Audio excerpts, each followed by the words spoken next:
Bab 21, berjalan di atas es tipis. Saat dia sadar kembali, Mu Mengki ingat apa yang terjadi sebelumnya, sebentar-sebentar. Memikirkan adegan di mana dia melemparkan dirinya ke dalam pelukannya sebelumnya, tetapi dicium oleh Tan Yun secara dominan, dan merobek gaun merahnya, dia malu dan tersipu di tubuhnya yang halus. Cek, tubuh yang indah. Tan Yun memandangi tubuhnya saat mendandani Mu Mengki, dan kagum. Aku tidak menyangka gadis kecil ini begitu sensitif ketika dia pusing. Pencuri Tan Yun tersenyum dan tidak bisa menahan diri untuk tidak meremas. Mu Meng meremas kebanggaan di dadanya. Hei, penuh kelenturan. Sayangnya, kamu juga bertemu denganku untuk menjaga kepolosanmu. Jika kamu berubah menjadi pria lain, hadapi kecantikan besarmu, aneh jika kamu bisa menanggungnya. Mu Meng sangat malu dan marah sehingga dia akan muntah darah. Dia tidak pernah menyangka Tan Yun akan mengomentari tubuhnya, dan bahkan menyentuh dirinya sendiri. Mu Menggu benar-benar ingin membuka matanya dan memarahi Tan Yun. Tapi dia berpikir bahwa Tan Yun akan menyelamatkan nyawanya terlepas dari keselamatannya sendiri, dan akhirnya menanggungnya. Pada saat yang sama, dia bertanya pada dirinya sendiri, Tan Yun jelas bukan seorang wanita.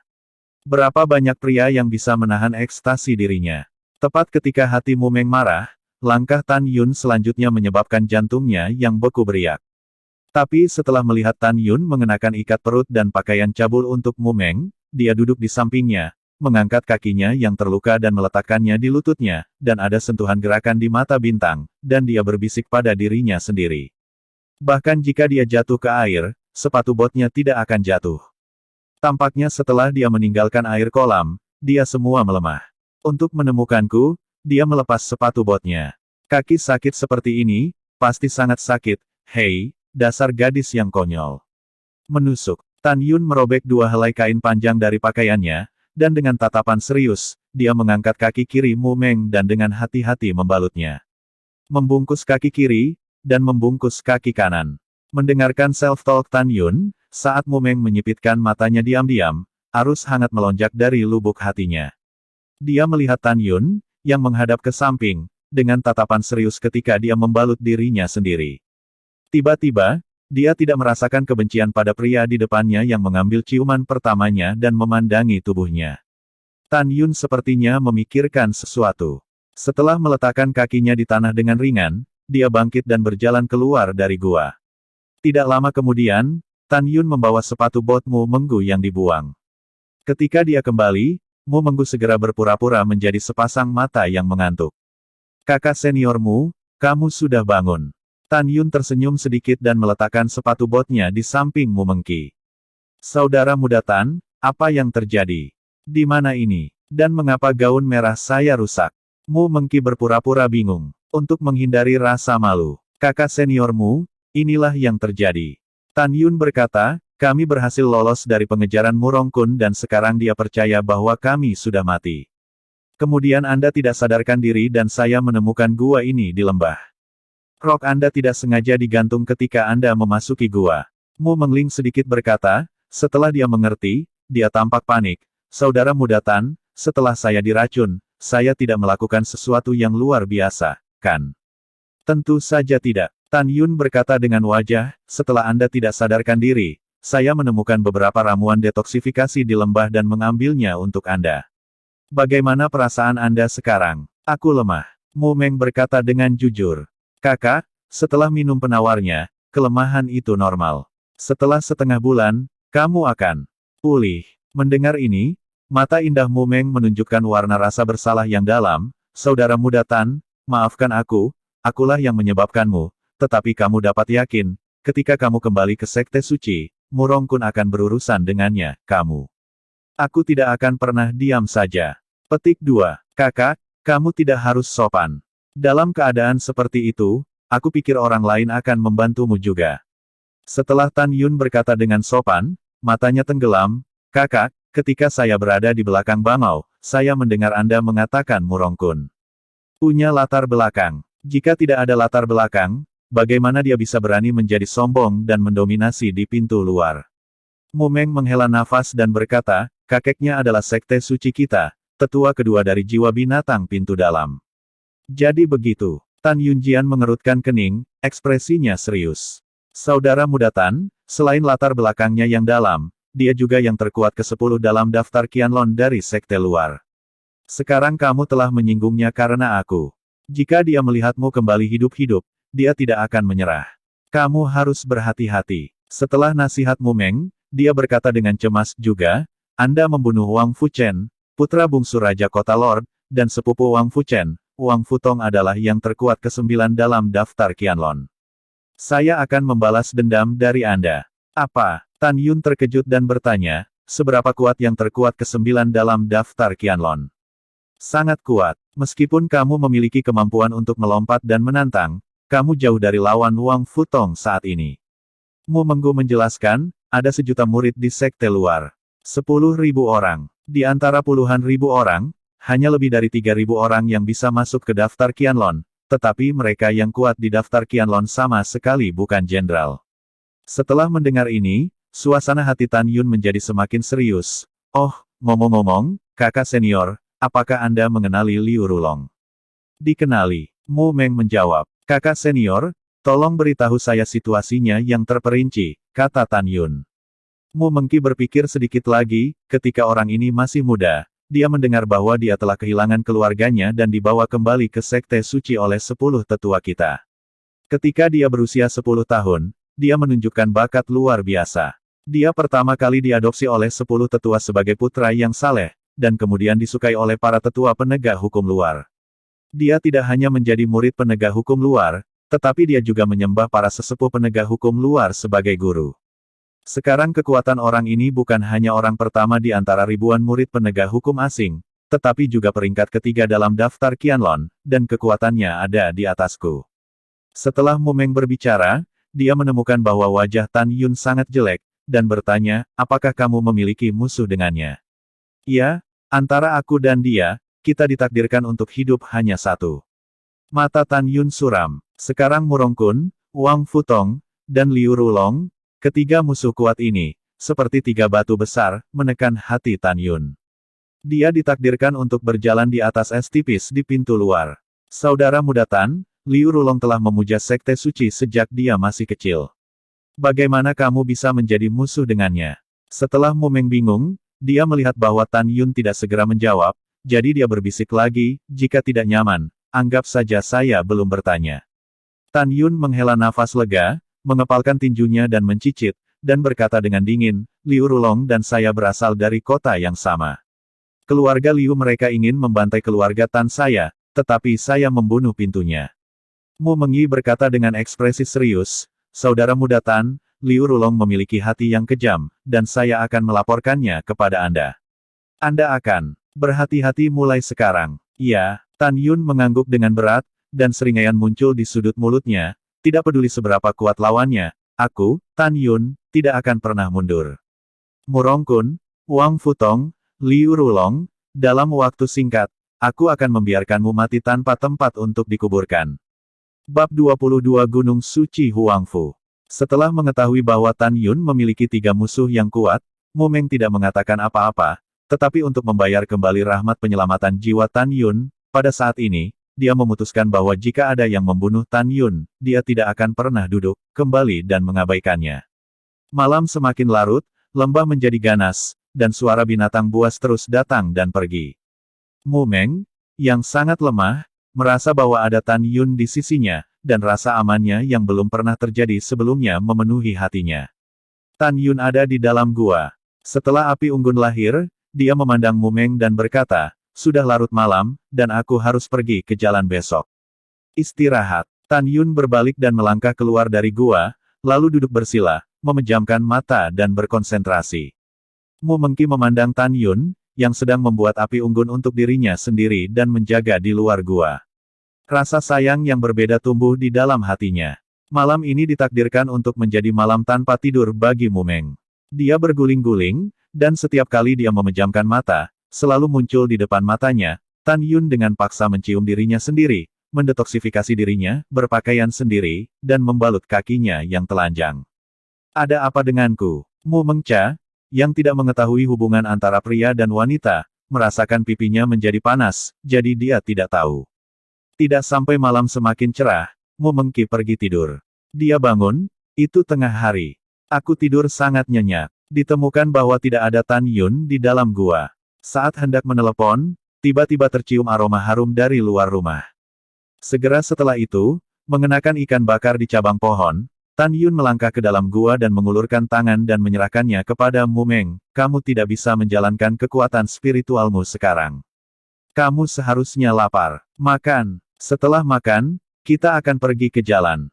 Dikekang oleh seorang wanita, dia tidak mengulurkan tangan untuk mengambil ikan bakar. Tapi matanya mengkhianati hatinya yang lapar. Tan Yun melihat melalui pikirannya, sudut mulutnya sedikit terangkat, dan dia bercanda, kecantikan, kita adalah teman dalam masalah yang sama. Jangan terlalu meremehkan, janji gelombang ambil dan makan. Terima kasih. Mu Meng meremas bibirnya. Setelah menerima ikan bakar, dia menggigit sepotong tanpa gigi.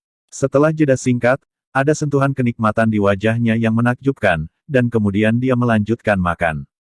Dia makan perlahan tanpa menunjukkan giginya.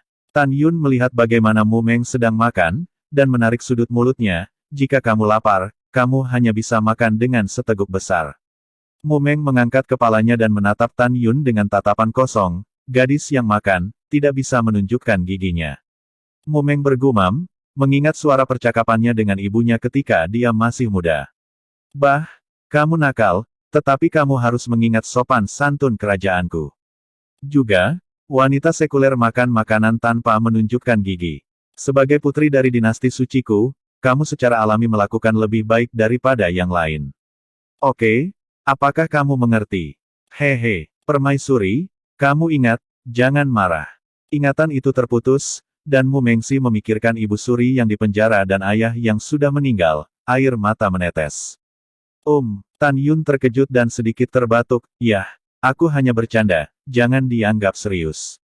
Saudara muda Tan, kamu salah paham. Aku baru saja mengingat beberapa masa lalu. Mu Meng menyeka air matanya dan tersenyum pada Tan Yun, ikan bakarmu benar-benar harum, terima kasih. Setelah Mu Meng selesai makan, Tan Yun datang keluar gua, melepaskan singa abu-abu bersayap darah di tas binatang buas, dan kemudian memasuki gua, melihat Mu Meng berjuang untuk bangun. Kamu lemah dan kakimu sakit lagi. Biarkan aku membantumu. Tan Yun melangkah maju untuk membantunya. Tidak, aku bisa melakukannya. Setelah Mu Meng berhenti, dia hanya berdiri dengan susah payah, kakinya tertusuk rasa sakit, dan tiba-tiba jatuh kembali. Kamu baik dalam segala hal, tetapi kamu terlalu keras kepala. Tan Yun mundur selangkah, dan ketika Mu Meng hendak jatuh ke tanah, dia memeluknya dengan kedua tangan dan berjalan keluar dari gua. Pria dan wanita tidak menikah, biarkan aku pergi. Pipi Mu Meng diwarnai dengan sia, dan dia mendorong Tan Yun dengan tangan lemah. Jujur, kakimu harus menemukan lukaku, dan aku harus memelukmu. Tan Yun mengabaikan perlawanan Mu Meng, membawanya keluar dari gua dan dengan lembut meletakkannya di atas Suiling Lion, punggung berbulu. Mu Meng menunduk malu-malu, matanya menghindari menatap Tan Yun. Pakai, jangan sampai kedinginan. Tan Yun mengeluarkan jubah coklat yang terbuat dari kulit binatang dari cincin Qian Kun dan meletakkannya di sebelah Mu Meng, yang mengenakan celana dan pakaian cabul. Kemudian dia kembali ke gua dan mengambil sepatu bot Mu Mengki. Ketika dia melangkah keluar dari gua, dia tersenyum sedikit dan menemukan bahwa Mu Mengki benar-benar jujur, dan dia mengenakan jubahnya dengan patuh. Setelah itu, di bawah bimbingan Mu Mengki, singa abu-abu bersayap darah itu membawa kedua orang itu, melayang ke udara, dan melayang di antara pegunungan yang menjulur ke langit. Tan Yun mengetahui dari mulut Mu Meng bahwa dengan kecepatan seekor singa abu-abu bersayap darah yang menempuh ribuan mil sehari, dibutuhkan 10 hari untuk terbang mencapai Huang Fu Seng Song. Memikirkan musuh besar yang akan dia hadapi, dia duduk bersila di punggung singa, menjalankan seni kondensasi Qi Hong Meng, dan mulai berlatih. Tiba-tiba, kekuatan spiritual surga dan bumi yang kaya di pegunungan mengerumuni kepala Tan Yun, membentuk pusaran aura setinggi lebih dari 100 meter. Setelah bergegas ke alis Tan Yun dengan panik, itu dengan cepat berubah menjadi jejak emas pucat di kolam spiritual, kekuatan rohani. Saudara muda Tan, apa teknikmu? Bagaimana kamu bisa menghirup energi spiritual dari langit dan bumi dengan kecepatan yang tidak lebih dari seorang biksu Dzogchen di alam rahim spiritual? Mu Mengya sangat terkejut dan tidak bisa menahan diri untuk bertanya. Jika dia penasaran sebelum berubah, dia tidak akan pernah menanyakan rahasia orang lain. Baru setelah mengalami hidup dan mati bersama Tan Yun, suasana hatinya berubah. Dari melawan Tan Yun, sampai sekarang, aku merasa sedikit senang dengan Tan Yun.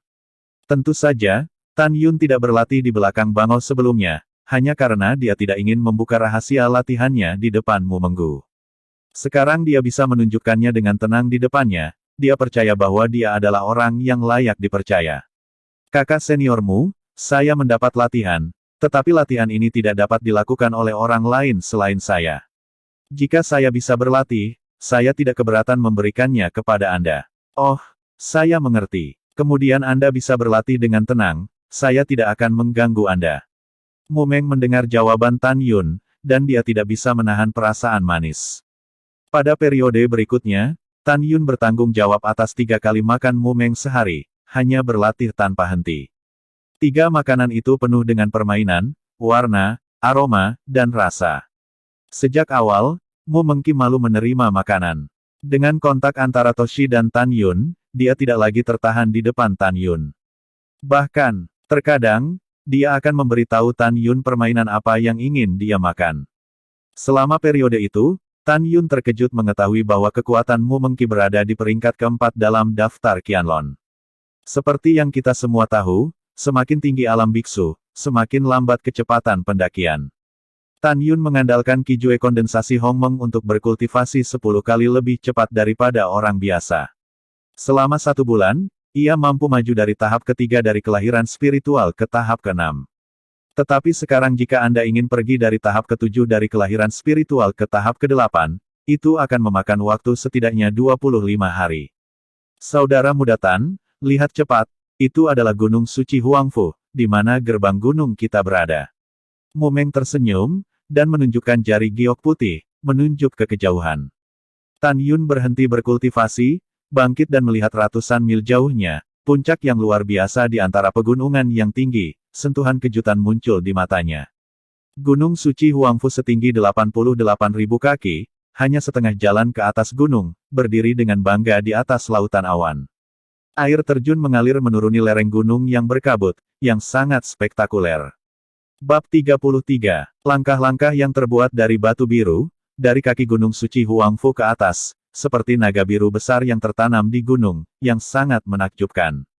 Di samping air terjun yang deras di tengah gunung, sebuah prasasti batu seperti gunung didirikan. Di prasasti itu ada 8 karakter merah besar yang terukir secara sonik, Gunung Suci Huangfu, penyusup sudah mati. Saudara muda Tan, setengah jalan ke atas gunung adalah gerbang Kaisar Huangfu Shengzong kita, ayo pergi, kata Mu Meng. Oke, Tan Yun mengendarai singa abu-abu bersayap darah dalam penerbangan selama setengah jam, lalu menukik turun dari lautan awan, dan singa abu-abu bersayap 2 merangkak di tengah jalan menuruni gunung. Ketika 2 murid laki-laki dengan kata, penegakan hukum, di dada mereka hendak bertanya kepada Tan Yun, mereka tiba-tiba melihat Mu Meng di belakang Tan Yun. Tiba-tiba, mereka berdua membuka mata lebar-lebar dan tampak luar biasa. Keduanya tidak pernah menyangka bahwa Mu Meng, yang meremehkan semua murid laki-laki pada hari kerja, sebenarnya mengenakan jubah pria. Apa yang membuat mereka berdua semakin terkejut adalah bahwa Mu Mengki juga meminta murid laki-laki di sampingnya untuk mengambil dan menurunkan bagian belakang singa abu-abu sayap berdarah. Siapa anak ini? Apa hubungan antara kakak seniormu dan dia?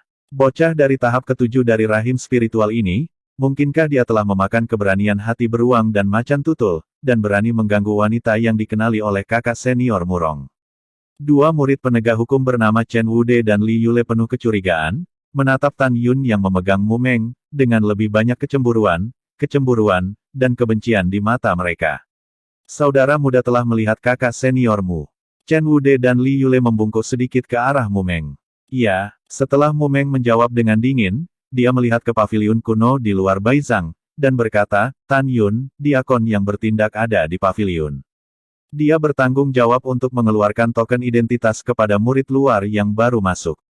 Kami, silakan. Oke, setelah Tan Yun memasukkan singa abu-abu bersayap darah ke dalam tas binatang roh, dia memeluk Mu Meng dan melewati di antara keduanya dan berjalan menuju paviliun. Chen Wude menatap punggung Tan Yun dan mencibir dengan suara rendah, wanita senior Brother Murong, berani menyentuhnya, kamu mati. Setelah Mu Meng memasuki paviliun, Tan Yun mengecewakannya. Dengan dukungan Tan Yun, Mu Menggu menghadapi seorang pria parubaya yang berusia sekitar 40 tahun dan membungkuk dan berkata, Mu Menggu murid, saya telah melihat Diaken. Hahaha, tidak perlu sopan. Dai Qingxan tersenyum, mengerutkan kening, Mengca, apakah kamu terluka?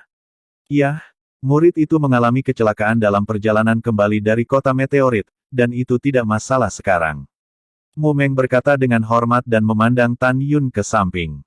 Memperkenalkan, Tuan Diakon, dia adalah Tan Yun yang memenangkan pemilihan kota meteorit. Oke, Dai Qingxan mengangguk dan mengambil token dari meja kayu. Segera, ledakan kekuatan spiritual terkondensasi di antara jari-jarinya, dan kata, Tan Yun, dibakar sambil dengan cepat melambaikan token. Setelah itu, dia datang ke Tan Yun dan tidak diragukan lagi berkata, setiap murid yang memuja sekte suci, Diaken akan membuat lampu kehidupan. Sekarang tenangkan pikiranmu dan biarkan Diaken mengambil sinar jiwamu.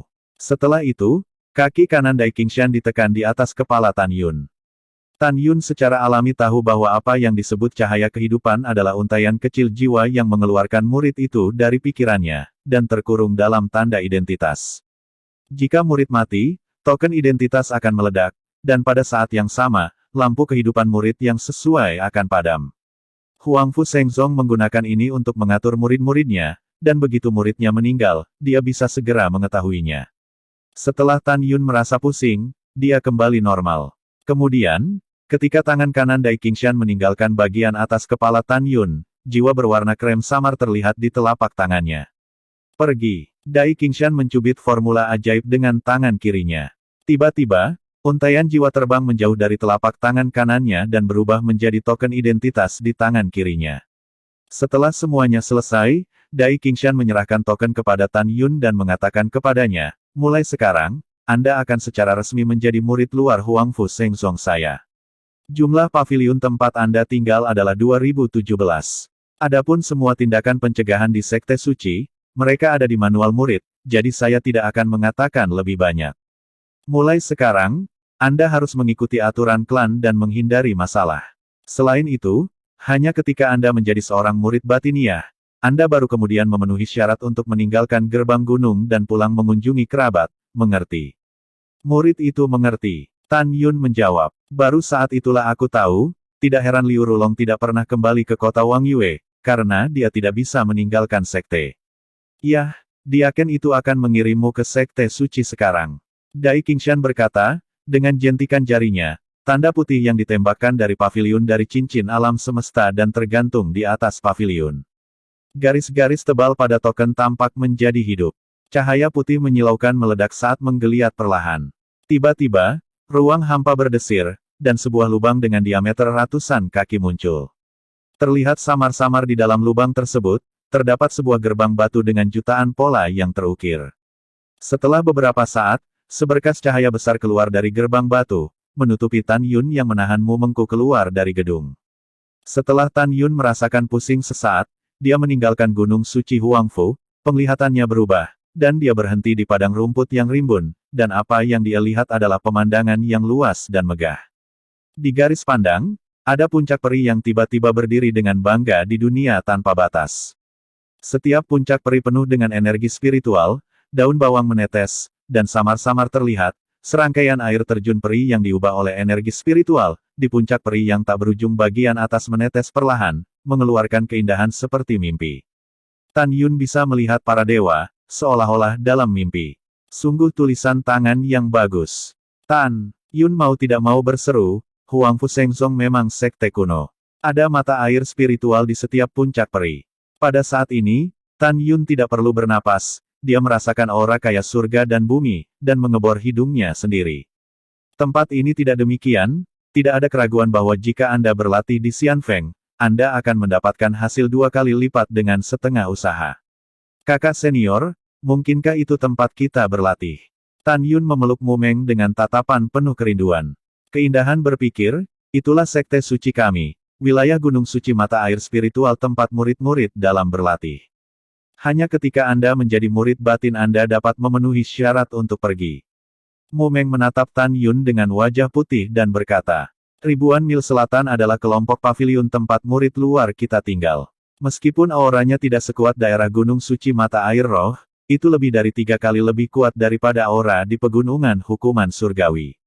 Mendengar ini, Tan Yun agak tercerahkan, tidak heran saya belum pernah melihat tempat ini di Gunung Suci Huangfu, ini pasti tempat rahasia. Nah, ini adalah ranah rahasia Huangfu, yang menempati area seluas 1,9 juta li. Mu Mengyi menjelaskan, 50.000 tahun yang lalu, leluhur menemukan alam rahasia ini dan mendirikan sekte suci Huangfu di alam rahasia dan menamai alam rahasia ini adalah alam rahasia Huangfu. Itulah masalahnya. Setelah Tan Yun mengangguk untuk mengungkapkan pemahamannya, Mu Meng menjilat wajahnya yang menakjubkan, dan memberikan sentuhan rasa malu, kamu merendahkanku, sehingga orang yang sama bisa melihatnya dengan buruk. Oke, hehe. Tan Yun tersenyum dan segera melepaskan singa abu-abu bersayap darah dari kantong binatang buas. Kemudian, memegang Mu Meng di punggung singa, dia terbang menuju paviliun ribuan mil jauhnya di selatan. Bab 34. Paviliun yang dihuni oleh jutaan murid luar menempati area seluas 800 li. Setiap paviliun kuno dibagi menjadi lantai atas dan bawah, lantai bawah adalah lobi, dan lantai atas memiliki ruang latihan dan 2 kamar tidur. Untuk mencegah murid luar diintip oleh orang lain ketika mereka berlatih, Sein Zong tingkat tinggi mengatur penghalang untuk memblokir kesadaran spiritual di paviliun dengan radius 800 mil. Singa abu-abu bersayap darah yang membawa Tan Yun dan Mu Meng, berjalan di jalan beraspal dengan batu biru, menarik perhatian banyak murid. Tujuan tunggu dan lihat adalah Mu Mengki, yang berbakat dan cantik. Singa abu-abu bersayap darah berhenti di depan sebuah paviliun, dan plakat yang tergantung di atas paviliun bertuliskan, Meng Meng. Tan Yun memeluk Mu Meng dan menyapu ke paviliun dari belakang singa dengan cepat, tetapi masih ditangkap oleh beberapa murid. Ya Tuhan, apa aku salah? Kakak seniormu benar-benar dibawa ke dalam gedung. Saudara muda Du, kamu tidak salah. Kakak seniormu memang dibawa ke paviliun oleh semut 7 kali lipat di alam kelahiran spiritual. Petik 2. Petik 2. Ketika semua murid sedang berdiskusi, seorang murid laki-laki pendek berbisik dengan bisikan suram, masalah ini harus segera dilaporkan kepada saudara Murong. Orang ini bernama Han Sanren, dan dia adalah salah satu starter paling terpercaya Murong Kun. Melihat namanya saja, saya pikir dia adalah orang yang baik, tetapi sebenarnya, dia adalah orang yang kejam dan kejam. Tan Yun dengan lembut menempatkan Mu Meng di lantai 2 paviliun. Ketika dia berada di lantai 2 paviliun, seorang gadis muda dengan rok putih, tersenyum dan berteriak, membuka pintu dan masuk, kakakmu, sesuai jadwal, aku seharusnya kembali 7 hari yang lalu, bagaimana bisa? Sekarang, suara gadis dengan rok putih tiba-tiba datang, mata Sing melebar, menatap Tan Yun, dan berkata, siapa kamu? Bagaimana kamu bisa berada di kamar kerja kakak?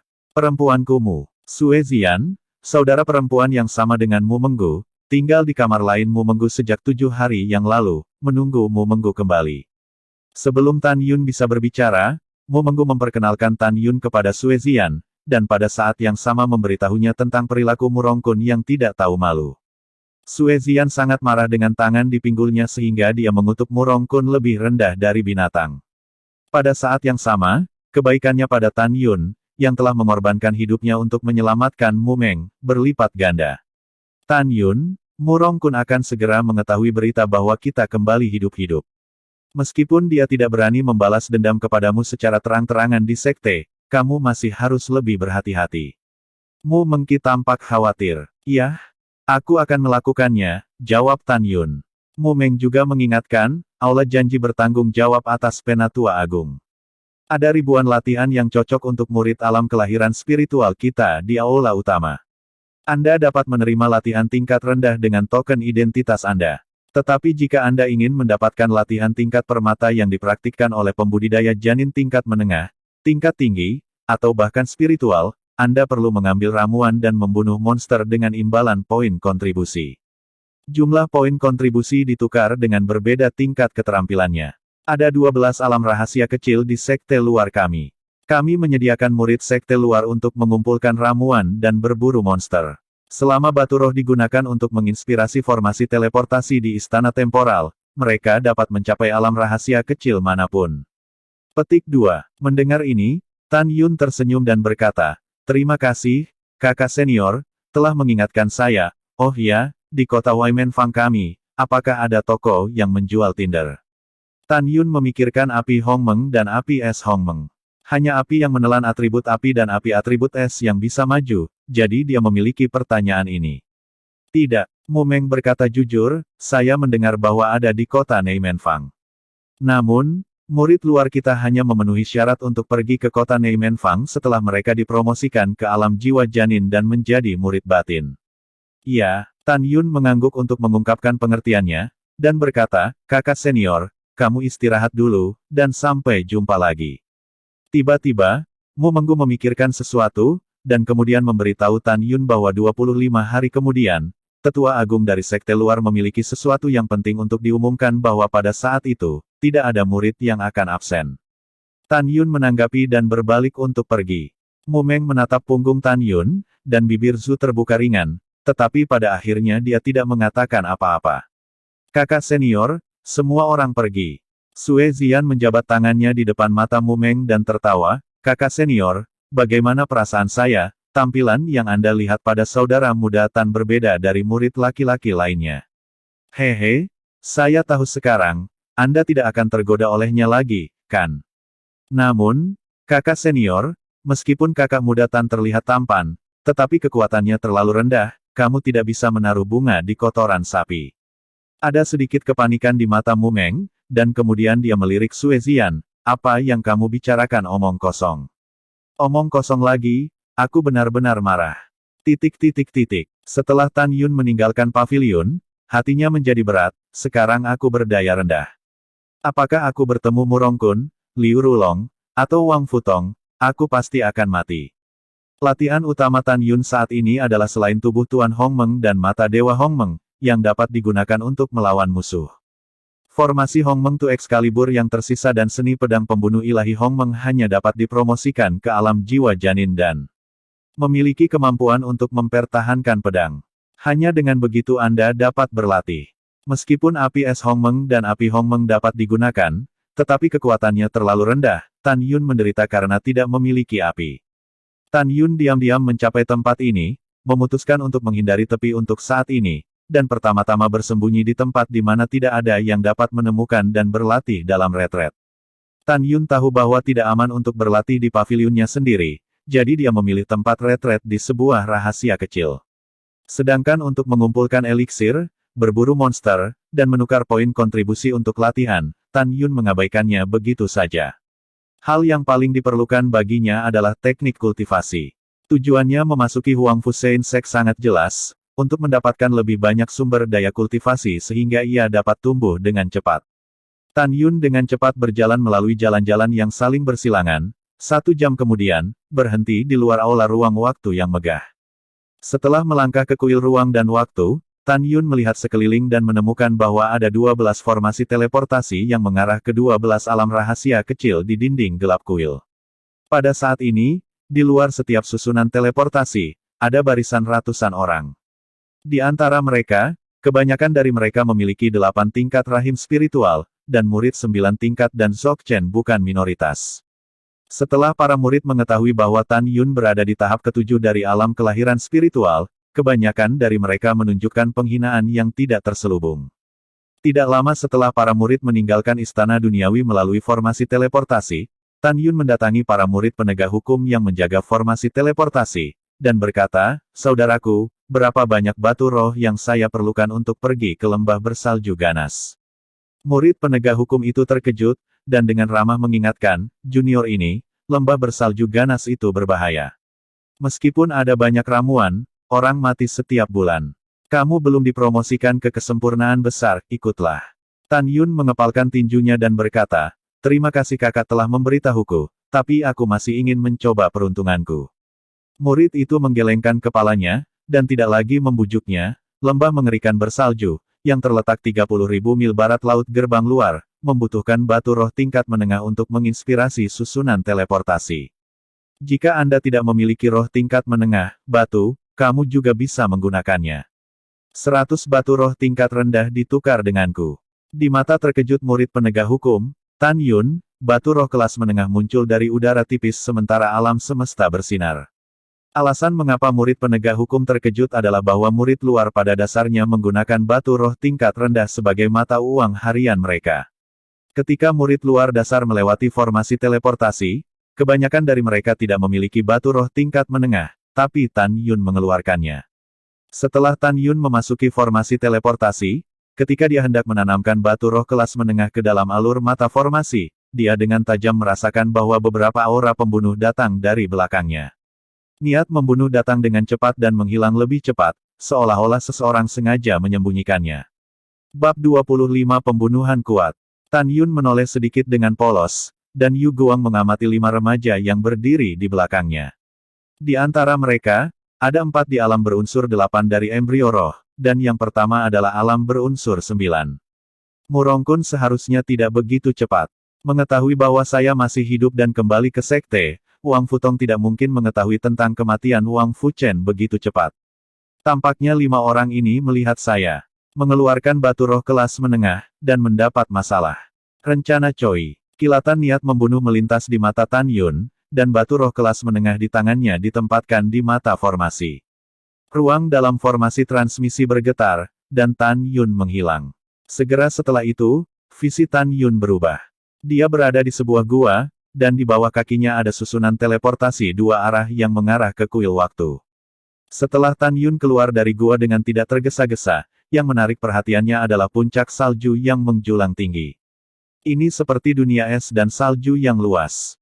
Karena pusat kelompok puncak salju dengan radius 16.000 mil, ada danau dingin dari lembah jahat yang terjalin dengan monster dari bencana penyeberangan tingkat pertama, sehingga disebut lembah Sueyu.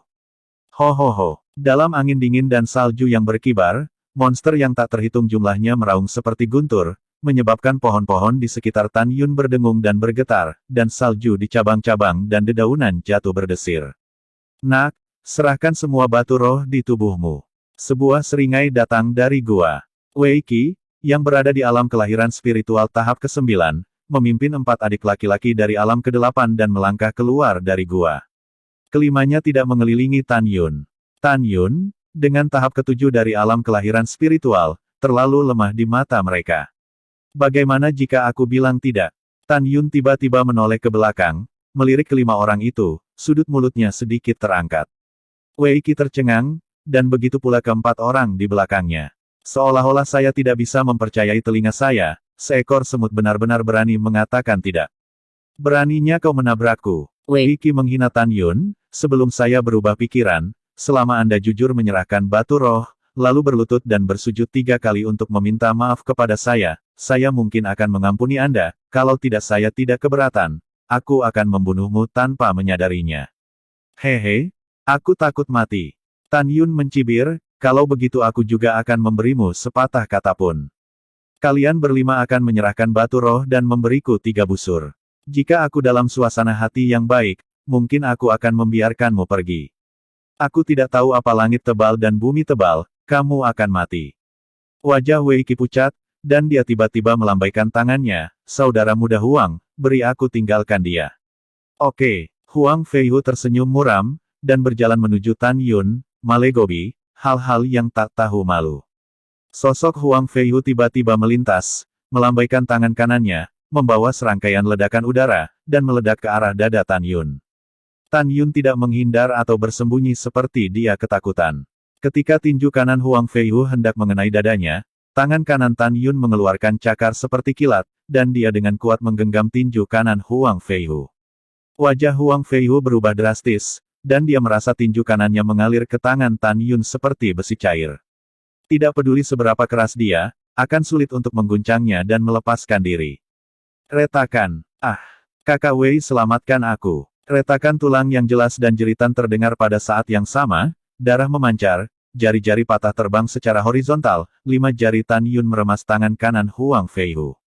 Kaca, bang. Dalam kabut berdarah, Tan Yun acuh tak acuh dan kejam. Dia menendang lutut kanan Huang Feihu dan meledak.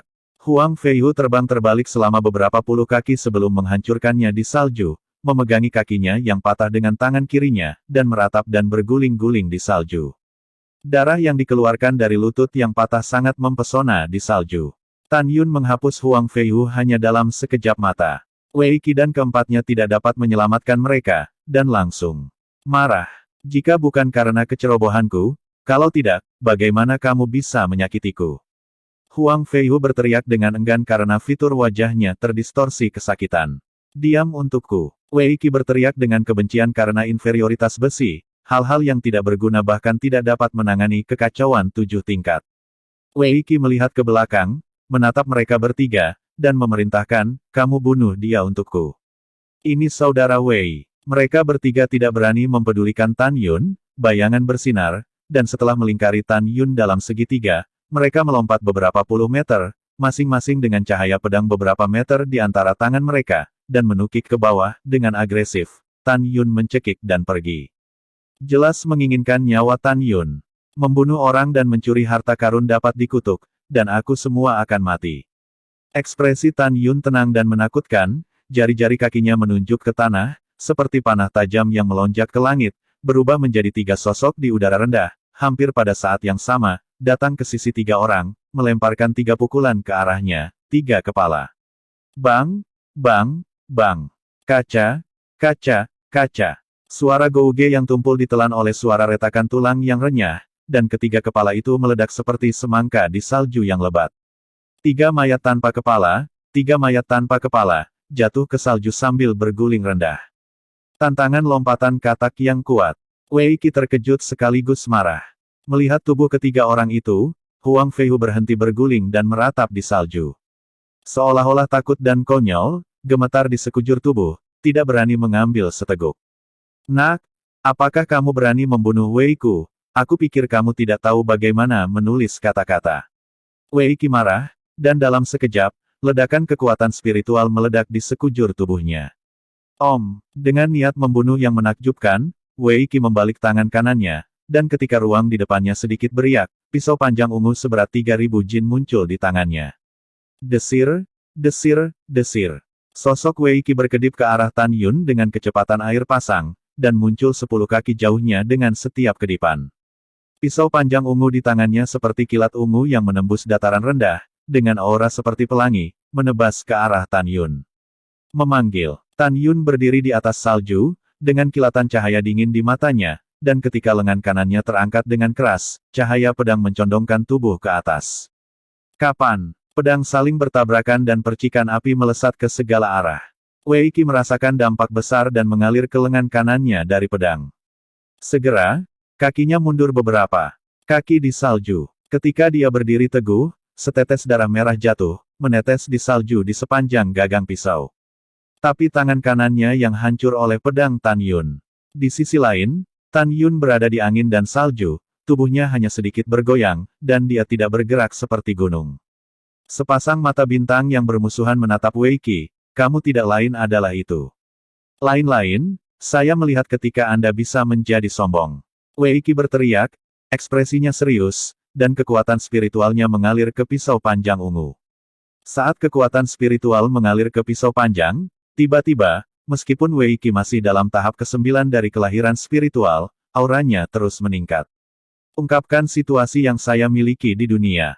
Wei Qi menginjak tanah dengan kaki kanannya, salju beterbangan, dan tanah retak. Dia melompat setinggi 100 kaki. Saat tubuhnya berhenti di langit, sementara lengan kanannya menari dengan kecepatan tinggi, ratusan cahaya pendekar pedang berada di kehampaan, benar-benar mengikuti jalan yang aneh. Diringkas menjadi cahaya pedang ungu sebesar 30 kaki. Pada saat cahaya pedang terbentuk, aura yang menggetarkan hati menyapu Tan Yun, menyebabkan salju tebal dalam jarak 100 meter dari Tan Yun naik, dan tanah yang terbuka mulai retak. Dalam sekejap, penuh dengan retakan yang mengejutkan. Sangat kuat, murid Tan Yun tiba-tiba menyusut dan semangat juangnya tinggi. Dia menyimpulkan bahwa Raja Wei Qi bunuh diri terlalu kuat. Bab 26 Ancaman Kematian. Seperti yang dipikirkan Tan Yun, Wei Qi bukanlah pembudidaya lapisan ke-9 biasa dari alam kelahiran spiritual. Teknik roh pedang tuan yang dia kembangkan adalah teknik kelahiran spiritual tingkat tinggi. Bakatnya sendiri tidak rendah, ditambah teknik pedang ini. Di antara 500.000 murid luar dari lapisan ke-9 rahim, mereka dapat peringkat dalam 1000. Mata Dewa Hongmeng. Tan Yun tiba-tiba mengangkat kepalanya, pupil matanya bersinar dengan lampu merah misterius, dan dia menatap Wei Qi. Namun, setelah Wei Qi dan Tan Yun saling memandang, mereka tidak terpengaruh sama sekali. Sekarang jiwa Tan Yun sekuat embrio spiritual tingkat ke-9, jika dia melemparkan mata ilahi Hongmeng, dia tidak akan dapat sepenuhnya mengendalikan para pembudidaya tingkat ke-9 dari alam embrio dalam, tetapi itu sudah cukup untuk membuat lawannya jatuh ke dalam ketidaksadaran berumur pendek. Dan sekarang Wei Qi tidak terpengaruh sedikit pun, jelas bahwa jiwanya lebih kuat dari seorang kultivator biasa dari tahap ke-9.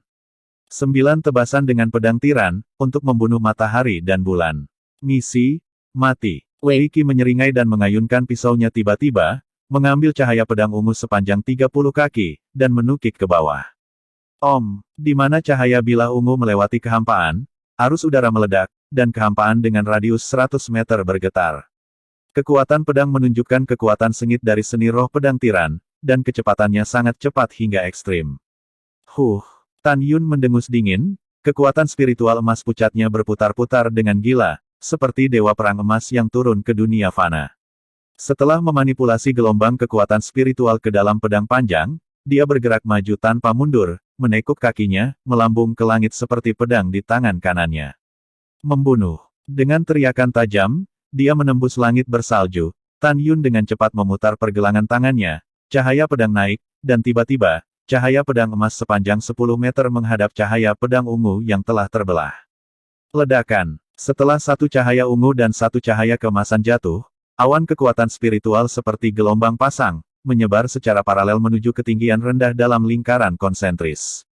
Di bawah sisa prestise yang kuat, tanah di bawah radius 150 kaki bergetar seperti air, dan salju membubung ke langit. Tiba-tiba, salju besar menelan Tan Yun dan Wei Qi. Tidak baik, hati Tan Yun tiba-tiba menegang.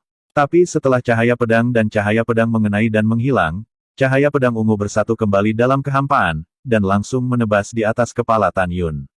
Ledakan. Saat Tan Yun memegang pedangnya untuk memblokir, bilah yang bersatu kembali menembak langsung ke tanah. Detik berikutnya, ketika sinar pedang ungu jatuh ke arahnya lagi, ruang dataran rendah terombang-ambing, dan ternyata pada saat yang sama, 7 sinar pedang setinggi 30 kaki. 8 balok pedang menempati kekosongan radius 100 meter, condong ke bawah ke arah Tan Yun, kekuatan pedang terjalin dan meningkat, dan kekuatan setiap balok pedang dikalikan 8 kali. Momentumnya menakutkan, seolah-olah mengandung kekuatan untuk menghancurkan dunia. Rumput. Tan Yun ketakutan, dan menggunakan langkah sucinya. Setiap kali sosoknya berkedip, dia akan melintasi jarak 12 meter dan melarikan diri 100 meter. Ledakan. Gemuruh. 8. Balok pedang ungu, seperti api penyucian pedang, tiba-tiba jatuh ke tanah, pasir dan batu beterbangan, dan ketika debu penuh, bumi retak. Setelah Wei Qi terus melompat ke tanah, dia memandang Tan Yun yang telah melarikan diri dari alam liar, dan tertawa terbahak-bahak, hahaha. Kamu tidak bisa melarikan diri dengan kecepatanmu. Tawa Wei Qi tiba-tiba berhenti, dan dia berteriak tidak percaya. Tidak mungkin, kamu hanya di tahap ke-7 embrio roh, bagaimana kecepatanmu bisa begitu cepat? Anda idiot. Tetapi pada saat itu, Tan Yun bergegas keluar dari tepi api penyucian pedang. Segera, dia berteriak malu, dan tubuhnya tiba-tiba melintas ke belakang, seperti hantu yang bepergian di langit, membunuh Wei Qi. Tan Yun tidak akan lagi memberi Wei Qi kesempatan untuk menggunakan seni roh pedang tiran, dia ingin menghancurkannya sebelum Wei Qi bisa menggunakannya. Tan Yun tidak tahu bahwa dia sangat memandang Wei Qi. Seni roh pedang tirani adalah kepercayaan terbesar Wei Qi dan pembunuh pamungkasnya. Pada saat ini, melihat bahwa ini gagal membunuh Tan Yun, Wei Qi sangat takut sehingga dia berlari menuju gua yang tidak jauh. Ingin melarikan diri kembali ke sekte melalui susunan teleportasi. Hehe, sekarang aku ingin melarikan diri, apakah kamu pikir kamu bisa melarikan diri? Tan Yun mencibir, muncul di atas kepala Wei Qi, dengan pedang ditusuk ke belakang lehernya. Wei Qi berputar, dan ketika dia menghindari pedang, Tan Yun memegang pedang di tangan kanannya, menyapunya dari atas kepala Wei Qi di depannya, dan membanting tinju kirinya ke pintu Wei Qi. Wah, aku bertarung denganmu. Wei Qi tidak bisa dihindari, hanya satu pertarungan. Dengan panik, dia menebas kepalan tangan kiri Tan Yun dengan pisau di tangan kanannya. Tan Yun mencibir, tinju kirinya tiba-tiba memutar cakarnya, dan 5 jarinya yang kuat menjepit bilah-bilahnya. Mengapa tubuh fisikmu begitu kuat?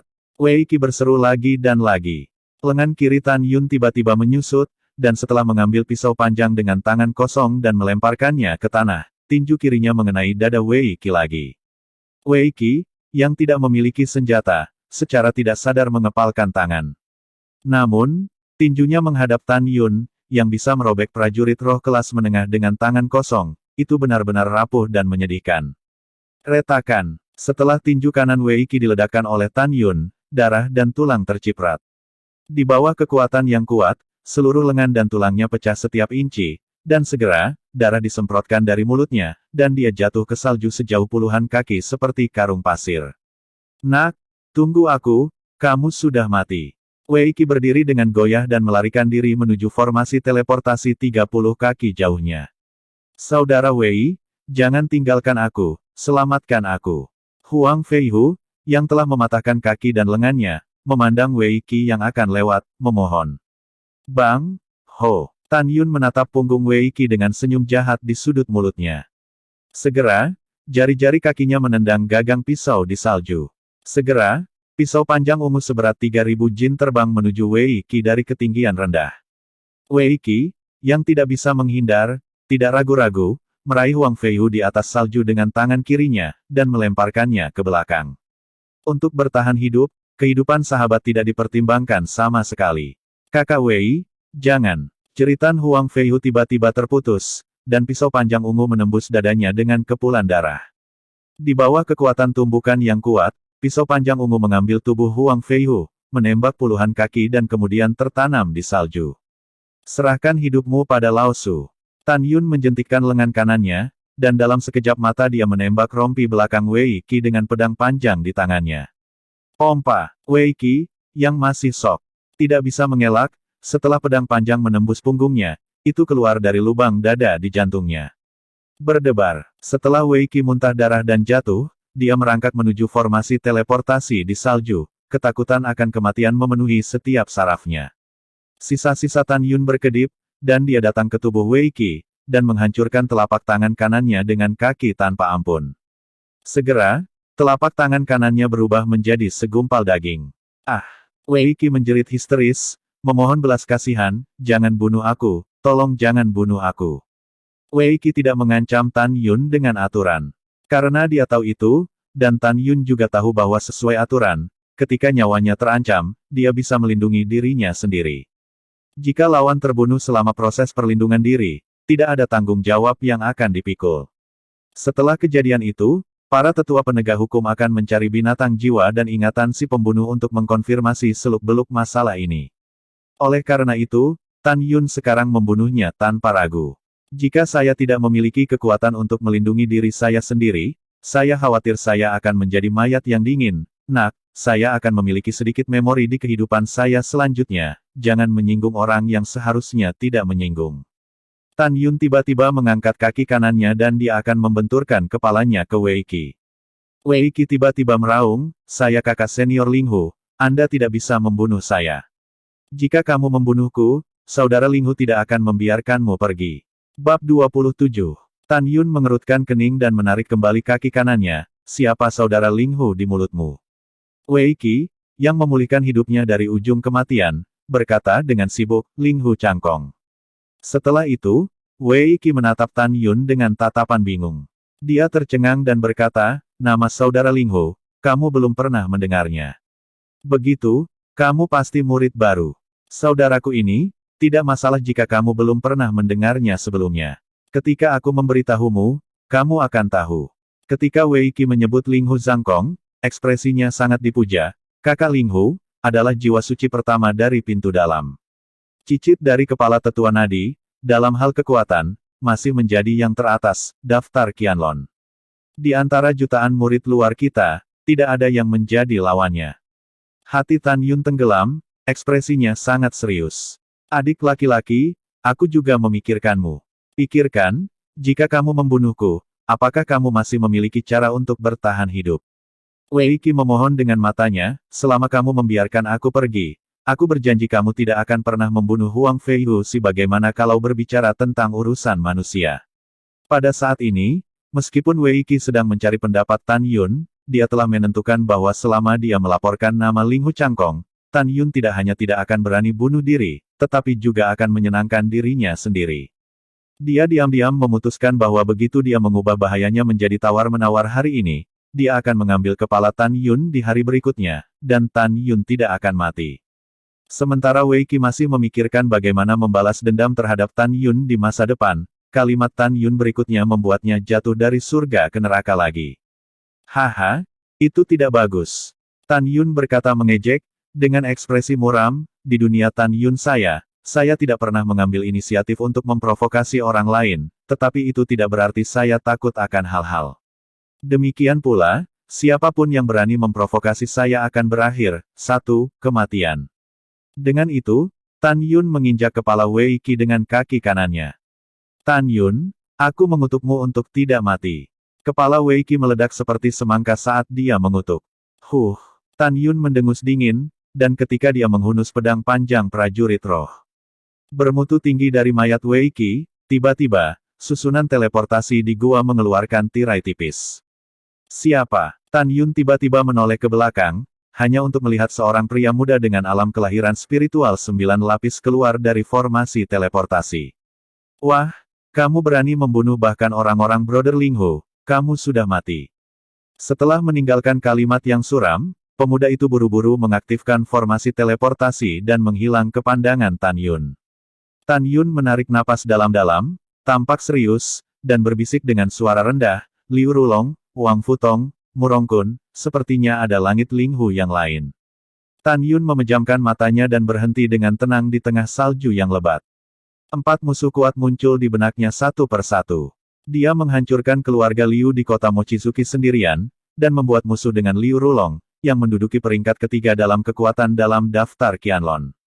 Latar belakangnya adalah guru petugas penegak hukum dari pintu luar, dan yang lainnya adalah 10 tetua dari pintu luar ayah angkat. Dia membunuh Wang Fuchen dalam pemilihan kota meteorit dan menyinggung sepupunya, Wang Futong, peringkat ke-9 dalam daftar Qianlong. Dalam perjalanan kembali ke Huangfu Shengzong dengan Mu Menggu, mereka membalas dendam dengan Murongkun. Tidak hanya kekuatannya berada di peringkat ke-10 dalam daftar Qianlong, dia juga cucu dari tetua kedua dari jiwa binatang pintu dalam. Sekarang, dia telah menyinggung Linghu Changkong, orang nomor 1 di daftar Qianlong, dan orang ini juga merupakan cicit dari kepala sesepuh jiwa suci sekte dalam.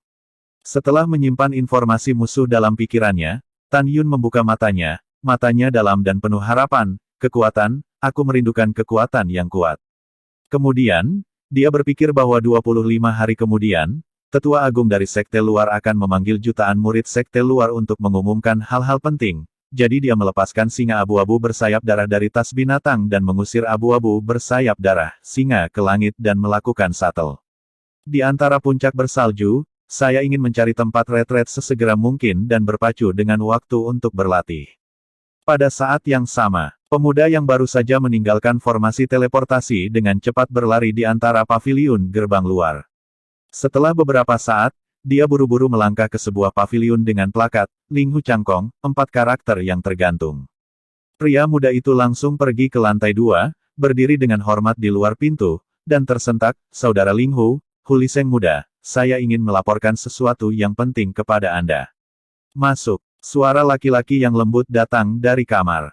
Hu Hansheng membuka pintu dan memasuki ruangan, menghadap seorang pria muda dengan sosok tinggi dan mahkota batu giok. Dia membungkuk dan berkata, setengah jam yang lalu, yang termuda ingin pergi ke Snowy Fierce Valley untuk berburu monster, tapi secara tidak sengaja bertemu dengan Wei Qi terbunuh.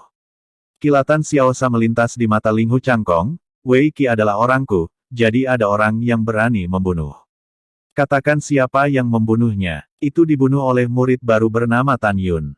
Hu Hansheng berkata dengan bingung, si kecil tidak menyaksikan proses Tan Yun mengalahkan kakak senior Wei. Tetapi si kecil terkejut bahwa Tan Yun hanyalah roh. 7 lapisan alam janin. Apa? Alam ke-7? Apa kamu yakin? Mata Linghu Changkong menunjukkan keterkejutan dan keraguan. Saudara Linghu, memang benar, anak kecil tidak akan pernah berpaling. Hu Hansheng bersumpah. Jika itu benar, maka kekuatan tantangan lompatan katak orang ini memang menakutkan. Linghu Changkong dengan dingin mendengus, berikan perintahku dan serahkan masalah membunuh Tan Yun kepada Ye Tian. Ingat, itu akan ditangani dengan bersih setelah selesai. Yang muda mengerti, Yang Muda akan memberitahu kakak senior Ye. Setelah menerima pesanan, Hu Liseng dengan cepat meninggalkan paviliun dan langsung pergi ke kediaman Ye Tian. Kekuatan kesempurnaan besar ranah janin Ye Tianling adalah keberadaan peringkat ke-98 dalam daftar Qianlong dan salah satu bawahan Ling Hu Changkong yang paling terpercaya. Sesaat kemudian, di lobi di lantai pertama sebuah paviliun, kurcaci kecil Han Sanren melaporkan kepada Murongkun bahwa Tan Yun telah memasuki paviliun dengan Mumeng di tangannya. Setelah Murongkun mendengar ini, dia tidak berani percaya pada awalnya, dan kemudian menjadi marah. Sial!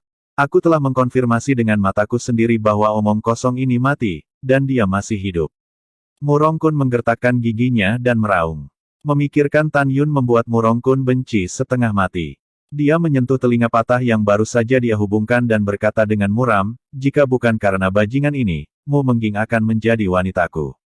Dia akan melakukan hal-hal baikku terlebih dahulu, dan kemudian memotongku. Satu telinga, aku harus melakukannya, menelanjanginya hidup-hidup. Kakak senior Murong menenangkan amarahnya. Mata bengkak Han Sanren menunjukkan ekspresi muram, bawahan harus menangkap Tan Yun hidup-hidup, dan membawanya tanpa sadar kepadamu. Yah, aku akan menyerahkan masalah ini padamu. Murongkun sepertinya melihat Tan Yun ditangkap kembali, dan langsung merasa senang. Jangan khawatir, bawahanmu harus menangani masalah ini dengan indah. Han Sanren mengangguk dan membungkukkan pinggangnya, jika tidak ada yang lain, bawahan akan pensiun dulu.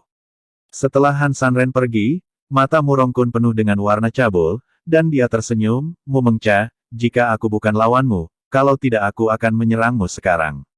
Huff, tidak ada wanita yang diinginkan Murongkun, tapi aku tidak bisa mendapatkannya. Saat itu, kamu sedang dalam ekstasi.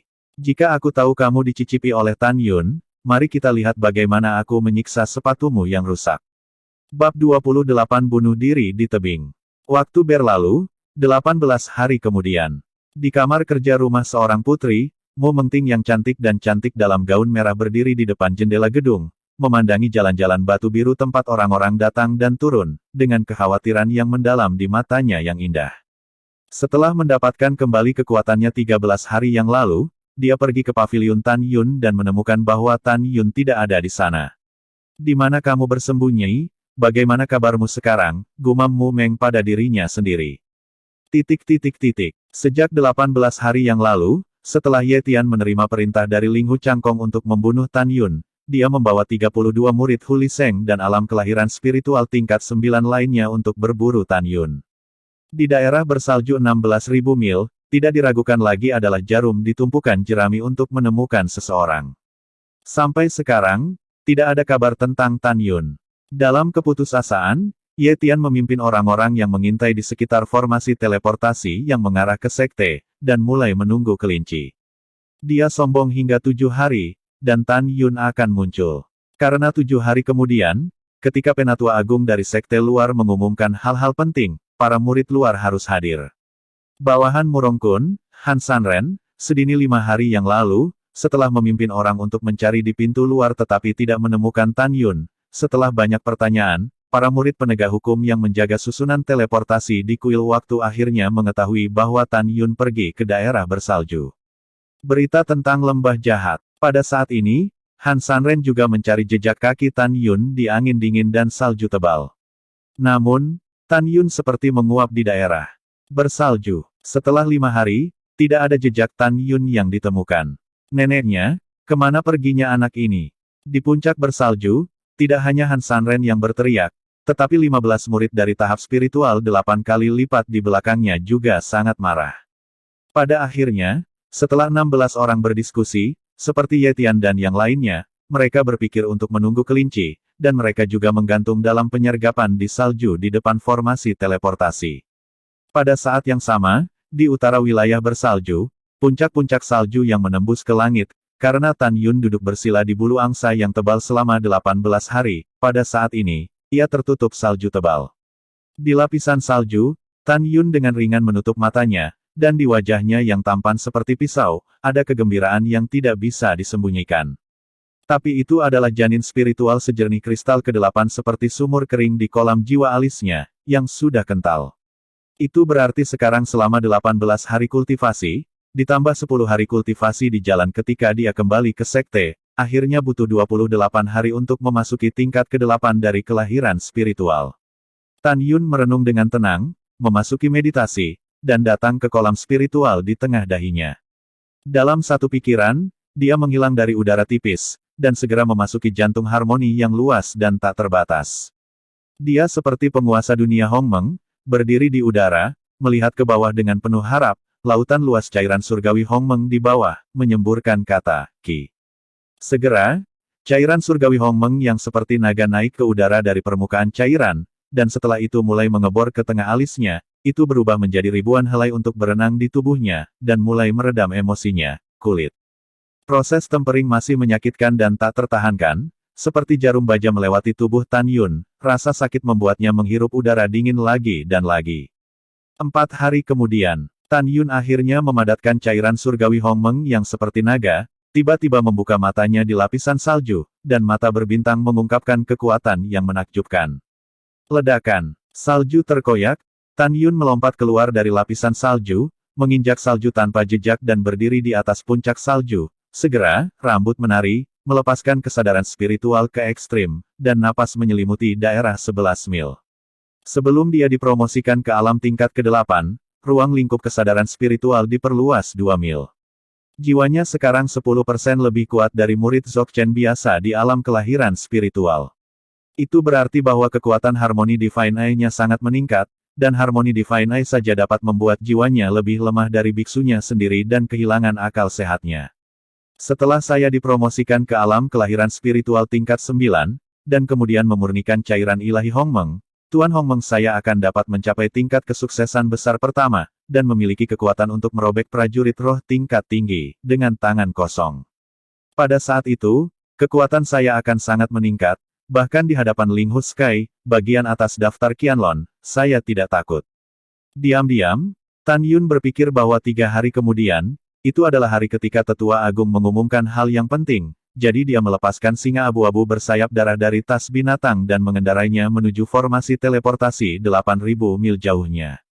Ketika singa abu-abu bersayap darah terbang di atas puncak bersalju di tengah gunung, tiba-tiba, ia mandek, akar berbulu berwarna darahnya berdiri terbalik, dan sepasang pupil raksasa dipenuhi ketakutan dari lubuk jiwa. Tan Yun mengelus tubuh gemetar singa abu-abu bersayap darah itu, menenangkan dengan suara rendah, sambil mengikuti pupil raksasanya, dan menatap ke arah lain saat itu. Tan Yun terkejut, binatang malapetaka tingkat pertama, kera iblis wilayah salju. Alamnya sama dengan Biksu Dzogchen dari alam kelahiran spiritual, tetapi kekuatannya jauh lebih tinggi daripada Biksu Dzogchen biasa dari alam kelahiran spiritual. Mengaum, mengaum, ditemani oleh 2 raungan yang mengguncang langit, saya melihat kera salju dengan ketinggian beberapa puluh kaki dan ditutupi dengan rambut putih, berlari di salju setengah jalan ke atas gunung. Di kepingan salju yang luas, samar-samar terlihat perut kera setan salju, menyemprotkan darah, sepertinya terluka oleh senjata tajam. Orang besar, tidak disarankan untuk tinggal di sini untuk waktu yang lama. Ayo kita berkeliling di sini. Tan Yun berkata, menyentuh bagian belakang singa abu-abu sayap berdarah. Singa abu-abu bersayap darah itu mengangguk dan hendak pergi ketika tiba-tiba, suara wanita yang lemah dan cemas datang ke telinga Tan Yun dari bawah, "Junior, jangan pergi, tolong aku." Tan Yun menundukkan kepalanya untuk mengikuti prestise, dan segera menemukan seorang gadis muda di alam kelahiran spiritual di tebing di tengah Suefeng. Gadis itu berusia sekitar 28 tahun, tinggi, dengan rambut acak-acakan, dan wajahnya tidak terlihat. Dia memiliki rok putih panjang yang ditutupi dengan goresan tulang, dan darah yang berdegup telah membasahi rok putihnya yang merah. Dia menatap Tan Yun di atas kepalanya, keputusasaan dan harapan hidup berdampingan di matanya. Dihadapkan dengan pengejaran kera iblis di daerah bersalju, dan melihat tebing tak berdasar dengan awan dan kabut bergulir di bawah kakinya, dia sangat putus asa. Kemunculan Tan Yun membuatnya bersemangat dan ingin segera diselamatkan. Ledakan. Kera iblis bersalju membuka mulutnya lebar-lebar, dan menggonggong dengan taring seperti sabit, berlari ke arah gadis berbaju putih yang jaraknya ribuan meter, dan setiap kali dia melompat sejauh 20 meter. Pada kecepatan ini, Anda dapat mengejar gadis berok putih dalam sekejap dan merobeknya tanpa ampun dan brutal. Diselamatkan atau tidak, Tan Yun ragu. Karena jika kamu menyelamatkan, dia menghadapi monster-monster tingkat pertama yang melintasi malapetaka. Dia sangat percaya bahwa jika dia ditangkap oleh keras setan salju, dengan kekuatannya saat ini, dia pasti akan terbunuh. Tan Yun bertanya pada dirinya sendiri bahwa dia bukan penjahat, tetapi dia juga bukan orang baik yang bersimpati. Melihat Tan Yun bergeming, gadis berbaju putih itu menoleh ke belakang dan menatap sedih ke arah Snowy Demon Ape yang sedang berlari liar. Dia segera mengangkat kepalanya dan mengarahkan pandangannya ke rambut yang berantakan, menatap Tan Yun dengan suara lemah. Diingatkan, junior ini, cepat pergi dari sini. Setelah ditangkap olehnya, hidupmu akan dalam bahaya. Gadis dengan rok putih membuka tangannya, melihat kembali ke kera iblis bersalju, dan dengan tegas memarahi, binatang, jika ada kehidupan setelah kematian, aku akan membunuhmu. Setelah itu, dia mengambil langkah ke depan dan akan melompat dari jurang seperti jurang. Bab 29 Pelarian Gila. Ketika dia sekarat, dia masih mengkhawatirkan keselamatan orang lain. Orang seperti itu sepadan dengan risikoku. Tan Yun diam-diam berkata, menatap gadis yang memar dengan rok putih, dan berkata dengan keras, jangan melompat. Tetap di sana dan jangan bergerak. Tan Yun menepuk punggung singa abu-abu bersayap darah dan memerintahkan, pria besar, turunkan. Oh. Mendengar bahwa tuannya ingin turun sendiri, singa abu-abu bersayap darah memprotes dengan suara rendah, dan tubuhnya bergetar hebat. Bagaimanapun, itu hanya binatang roh di periode pertumbuhan tingkat pertama. Kera iblis bersalju di periode kesengsaraan tingkat pertama membuatnya ketakutan dari lubuk jiwa. Pada saat yang sama, dalam roh binatang itu, pemiliknya adalah satu-satunya, bahkan jika dia menghadapi kematian, dia pasti tidak akan mundur. Ini hanya perlawanan bawah sadar sekarang. Pria besar, hidup dipertaruhkan, biarkan aku turun. Tan Yun berkata dengan kasar tanpa keraguan. Mengaum, singa abu-abu bersayap darah meraung, menekan rasa takut, dan dengan gemetar menyelam ke bawah tebing dari kehampaan. Setelah beberapa napas, ketika singa abu-abu bersayap darah berada 100 meter dari tebing, kera iblis bersalju telah muncul di gadis rok putih, 50 meter di belakangnya, situasinya sudah dalam kondisi genting. Adik laki-laki, sudah terlambat. Kamu tidak peduli padaku, kamu pergi. Ketika gadis rok putih mengingatkan dengan ekspresi panik, Tan Yun menutup telinga, melompat dari punggung singa, dan melakukan tendangan voli dengan langkah besar. Setiap kali sosok Tan Yun berkedip, dia akan jatuh 15 kaki jauhnya. Setelah 6 kali, ketika dia muncul 10 kaki di atas kepala gadis rok putih, kera iblis bersalju sudah melompat dari belakang gadis rok putih dan membuka mulutnya. Gigit dia. Jika tidak ada kecelakaan, gadis dengan rok putih akan ditelan ke dalam mulutnya di detik berikutnya. Di tengah momen kritis ini, Tan Yun meraung, kakak, jongkok. Gadis dengan rok putih itu panik. Saat dia berjongkok dan menundukkan kepalanya, Tan Yun melewati bagian atas gadis dalam rok putih dan menginjak tanah dengan kakinya, melindunginya di belakangnya. Pada saat ini, mulut raksasa ganas dari taring keras setan salju menggigit kepala Tan Yun dengan keras. Minum. Setelah berteriak, kekuatan spiritual Tan Yun melonjak, dan aliran kekuatan spiritual emas pucat menyerbu ke arah lengannya. Segera setelah itu, Tan Yun menyilangkan tangannya dan mendorong ke arah dagu kera iblis bersalju. Embusan kekuatan spiritual cahaya keemasan menyebar ke lengannya, meningkatkan kekuatan lengannya. Ledakan. Dengan suara keras yang tumpul, dagu monyet monster bersalju itu mengenai lengan Tan Yun. Tan Yun merasakan kekuatan gunung yang luar biasa dan laut yang mengalir deras ke dalam pelukannya. Segera, jubah dan lengan bajunya pecah, dan kulitnya terkoyak. Munculnya Tan Yun benar-benar membuat marah keras setan salju. Setelah dagunya tiba-tiba terangkat, ia jatuh ke arah Tan Yun lagi. Retak. Darah Tan Yun berjatuhan, dan dia mengeluarkan seteguk darah. Tulang-tulang kakinya membuat suara tulang retak, yang sepertinya patah kapan saja. Wajahnya memerah, wajahnya biru dan berurat, dan dia bertahan, melihat kembali ke gadis yang khawatir dengan rok putih, dan mendesak, aku tidak tahan lagi, kamu lari. Kamu tidak peduli dengan bahaya hidupmu dan selamatkan aku, bagaimana aku bisa menempatkanmu di tempat yang berbahaya dan melarikan diri sendirian. Gadis dengan rok putih berdiri gemetar dengan pedang, dan ingin membunuh kera iblis di salju.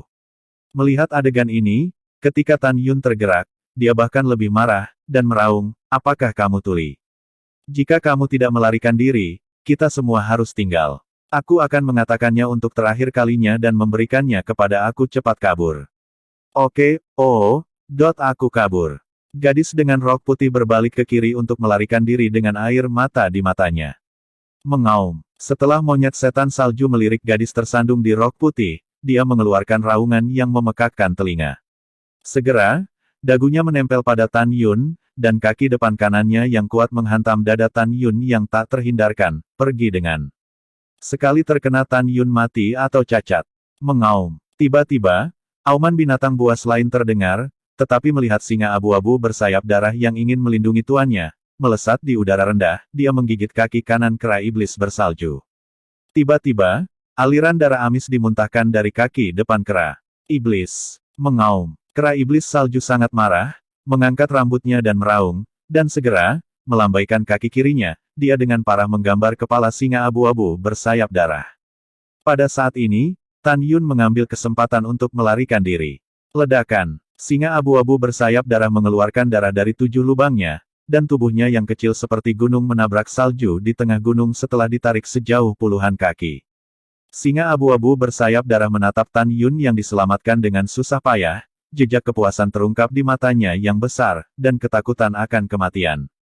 Orang besar. Mata Tan Yun merah, berubah menjadi bayangan, muncul di depan singa abu-abu bersayap darah, tersedak dan berkata, aku akan membawamu pergi, yakinlah, kamu tidak akan mati, kamu tidak akan mati.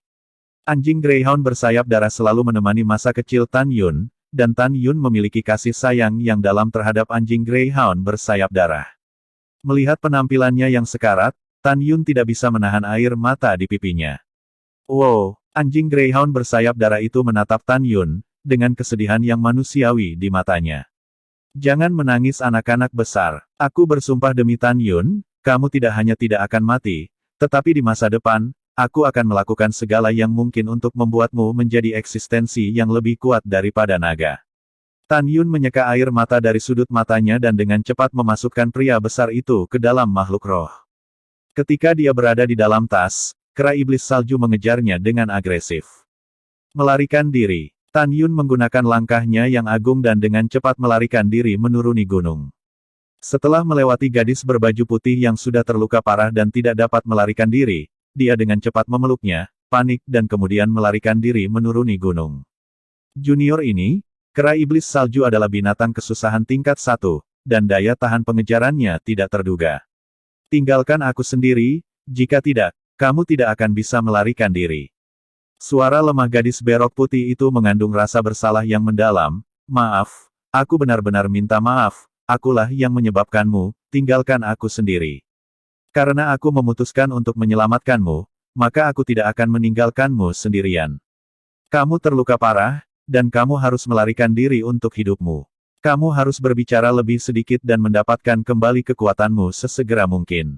Tan Yun menasihati, sosoknya memimpin menuruni gunung. Di salju, kedipan yang sangat cepat. Ho, kera iblis wilayah salju benar-benar gila. Kekuatan iblis hitam tebal menyebar ke seluruh tubuhnya, dan setiap kali dia melompat hampir 30 kaki jauhnya. Dan Tan Yun, 3 mil jauhnya di bawah, secara bertahap mempersempit jarak.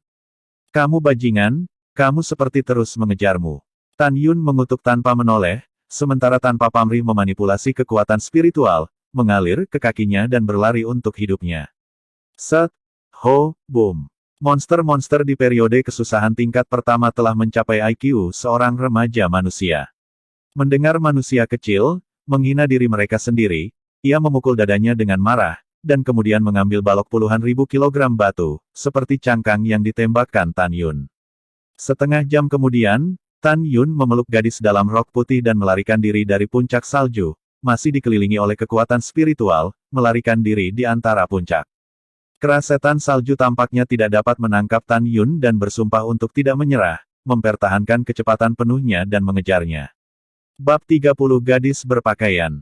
Matahari terbenam di barat, dan matahari terbit. Pamannya, binatang buas ini telah mengejar kita setidaknya sejauh 2.800 mil, jadi ini sangat istimewa. Tan Yun memeluk gadis berok putih itu, memaki terengah-engah, dan butir-butir keringat di dahinya terus berjatuhan di pipi gadis berok putih itu. Kotoran menutupi pipi gadis berok putih itu, masih belum bisa melihat wajahnya. Dengan matanya yang jernih, dia menatap Tan Yun yang cemas, dan ada terlalu banyak gerakan di matanya. Dalam pelarian semalam, dia ingin Tan Yun menyerahkan nyawanya lebih dari 100 kali, tetapi Tan Yun tidak meninggalkannya. Selamatkan orang sampai akhir. Jangan pernah menyerah sampai saat terakhir. Ini adalah prinsip Tan Yun dalam berurusan dengan orang. Jika Anda benar-benar meninggalkannya, dia pasti akan mati, dan mungkin dia tidak akan menyelamatkannya kemarin. Kamu pasti sangat lelah. Gadis rok putih itu memandang Tan Yun dengan penuh rasa syukur, bibirnya terbuka ringan, memperlihatkan dua baris gigi putih yang indah. Untungnya, jangan khawatir, kita akan baik-baik saja. Tan Yun tidak melihat ke bawah pada gadis di lengannya saat dia berbicara. Saat melarikan diri untuk hidupnya, dia melihat kembali ke keras setan salju 1 mil jauhnya. Tiba-tiba, ada rasa dingin di dahi Tan Yun, tetapi dia adalah seorang gadis yang terluka parah dengan rok putih, menggoyangkan tangan kanannya yang lembut dan tanpa tulang, membantu Tan Yun menyeka keringat dari wajahnya. Terima kasih. Wajah pucat Tan Yun menyelipkan senyum, dan segera menatap gadis berbaju putih itu, dan berkata, ketika saya pergi ke Snowy Ferocious Valley, saya tidak membeli slip giok peta, dan sekarang saya merasa sedikit tersesat. Ketika Tetua Agung mengumumkan sesuatu yang penting, kita harus bergegas kembali. Ya, gadis rok putih itu mengangguk dan berkata, jika saya ingat dengan benar, 4.000 mil di utara tempat ini adalah formasi teleportasi. Kata-kata itu jatuh, tiba-tiba, raungan penuh keengganan, datang dari belakang. Tan Yun tiba-tiba menoleh ke belakang, dan ketika dia melihat pemandangan yang jauh dengan jelas, dia mendongak dan tertawa lega. Tapi keras setan salju sangat lelah sehingga dia jatuh ke salju, dan ketika dia bangun, dia meraung pada Tan Yun, lalu berbalik dan pergi dengan suram. Jelas menyerah mengejar. Hihi, bagus, itu menyerah. Gadis dengan rok putih tertawa kecil, dan suara seperti lonceng perak bergema di telinga Tan Yun untuk waktu yang lama. Setelah tertawa, dia berbisik, cepat dan biarkan aku pergi dan istirahat. IQ binatang itu tidak rendah, kita tidak bisa menganggapnya enteng. Tan Yun berkata, sambil memegangi gadis dalam rok putih, berubah menjadi bayangan lagi, dan dengan cepat berpindah-pindah di antara puncak bersalju. Setelah 1 jam berlalu, Tan Yun berhenti. Berjalan menuju sungai yang jernih. Tan Yun dengan lembut menempatkan gadis itu di rok putih di pantai dan membungkuk untuk minum. Yu Guang menemukan gadis dengan rok putih berjongkok di atas batu, membasuh pipinya yang berdebu. Setelah beberapa napas, Tan Yun hendak bangun, tiba-tiba tubuhnya terkejut, tertarik dengan wajah pantulan di air, dia tidak bisa menahan diri untuk tidak berseru, ini sangat indah. Jelas dia mendengar kata-kata Tan Yun, dia berhenti, dan setelah menyisir cepat, dia berdiri, melihat gaun putih compang camping yang berlumuran darah, dan kemudian melihat bambu ungu lebat tidak jauh. Lin, berbisik, saudara muda, saya akan pergi ke Zizulin untuk membalut lukanya. Maukah Anda menunggu saya di sini? Anda tidak diizinkan untuk melihat ke belakang. Bagus. Tan Yun menjawab tanpa mengangkat kepalanya. Mendengar langkah kaki pergi, Tan Yun duduk di pantai tanpa sikap apapun, dan mulai beristirahat. Setelah beberapa saat, aku baik-baik saja, kita bisa pergi jalan-jalan. Sebuah suara wanita manis merdu datang dari belakang, dan Tan Yun bangkit dan melihat ke belakang, dengan kejutan yang kuat di matanya. Mau tidak mau terlihat sedikit tersesat. Saya melihat bahwa gadis itu berubah menjadi rok pel putih baru. Lengan lebarnya disulam dengan pola merah muda, dan lengannya diseret dengan benang panjang berasap ungu. Pinggang tipis kian-kian diikat dengan brokat hijau giok, menunjukkan sosoknya yang indah. Dia menundukkan kepalanya, alis willow, wajah oval, hidung yao yang cantik, mulut ceri kecil, semua memberitahu orang-orang tentang fitur-fiturnya yang indah. Dia seperti peri dalam gaun putih berjalan keluar dari hutan bambu ungu, jatuh dari debu, seolah-olah dia tidak makan kembang api di dunia. Karena cedera, dia berjalan sangat lambat, dan wajah pedesaan dan kota menunjukkan sedikit rasa sakit dari waktu ke waktu, yang membuat orang ingin melindunginya. Dia menemukan Tan Yun menatap dirinya sendiri dengan sedikit bodoh, dan pipinya memerah. Saudara muda Tan, kita harus pergi ke jalan. Ahem. Tan Yun mengerutkan hidungnya dengan canggung, dan bertanya, setidaknya ada 2.700 mil jauhnya dari susunan teleportasi. Bisakah tubuhmu memakannya? Ini. Gadis dengan rok putih memikirkan hal ini, terlihat cemas. Dengan lukanya sendiri, berjalan ke formasi teleportasi dengan berjalan kaki hanyalah sebuah fantasi. Tetapi jika Anda tidak dapat kembali ke sekte dalam 2 hari, itu pasti akan menyebabkan ketidakpuasan dengan Penatua Agung. Tan Yun sepertinya melihat melalui pikiran gadis berok putih, dan datang kepadanya dengan sedikit senyum, dan kemudian berjongkok sedikit, "Ayo, aku akan menggendongmu kembali." Tapi, gadis berok putih itu menggigit bibir bawahnya erat-erat, tampak ragu dan ragu. "Tapi apa? Bukankah kalian semua memelukmu sepanjang malam?" Tan Yun melihat kembali ke gadis dengan rok putih dan menyeringai, "Jika kamu tidak datang, aku akan pergi dulu." "Tidak." Gadis berok putih itu mengerang pipinya yang memerah, mengatupkan mulutnya, dan naik ke punggung Tan Yun. Tiba-tiba, bau khas seorang pria memasuki paru-parunya. Berpikir bahwa dia benar-benar digendong oleh pria aneh yang tidak dia kenal, dia tidak bisa, membantu tapi Buk. "Jangan gugup, aku tidak akan memakanmu lagi." Tan Yun berkata tanpa ragu-ragu, "Perjalanannya jauh, dan kemudian kita harus bergegas. Yang terbaik adalah melingkarkan lenganmu di leherku, jika tidak, aku tidak sengaja menjatuhkanmu. Aku tidak bertanggung jawab." Begitu suara itu jatuh, pipi gadis rok putih itu langsung memerah. Tetapi Tan Yun memegang erat pahanya yang bulat dan ramping dengan kedua tangannya, dan mulai berlari di es dan salju. Kakinya dipegang oleh orang asing, gadis dengan rok putih itu sudah merasa malu. Dia malu dan tidak berani memeluk leher Tan Yun. Waktu berangsur-angsur berlalu, beberapa jam berlalu dalam sekejap mata, dan langit berangsur-angsur meredup. Sebuah gunung salju besar menghalangi jalan, dan jalan memutar hanya akan mempengaruhi waktu karena rute yang jauh. Tan Yun menarik napas dalam-dalam dan dengan cepat berlari menuju puncak di jalan yang curam. Saat jalan gunung menjadi semakin curam, gadis dengan rok putih itu akhirnya menggigit bibir merahnya, gemetar dengan kedua lengan batu gioknya, dan melingkarkan lengannya di leher Tan Yun. Pergeseran bintang, matahari terbit dan terbenam. Selama periode ini, Tan Yun terus melampaui pegunungan, mencoba mencapai formasi teleportasi dengan kecepatan tercepat, dan kembali ke sekte. Di tengah malam, bulan yang cerah berada di langit, dan kabut putih menyelimuti bumi, seperti negeri dongeng.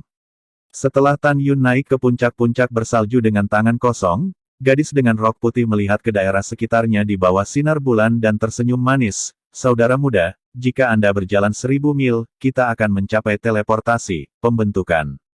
"Ya." Setelah Tan Yun mengangguk, dia melihat ke arah susunan teleportasi dengan ekspresi serius, dan berkata, "Kami akan beristirahat di sini malam ini, dan kami akan pergi di tengah malam, selama kami kembali ke sekte sebelum jam." Tan Yun memiliki firasat bahwa akan ada masalah yang menunggunya. Dia menduga bahwa setelah Ling Hu Changkong mengetahui bahwa dia telah membunuh 5 bawahannya, Wei Qi, dia kemungkinan besar akan mengatur tenaga kerja untuk menghadapinya, atau bahkan datang secara pribadi. Sekarang saya berlari siang dan malam. Kekuatan spiritual di kolam spirit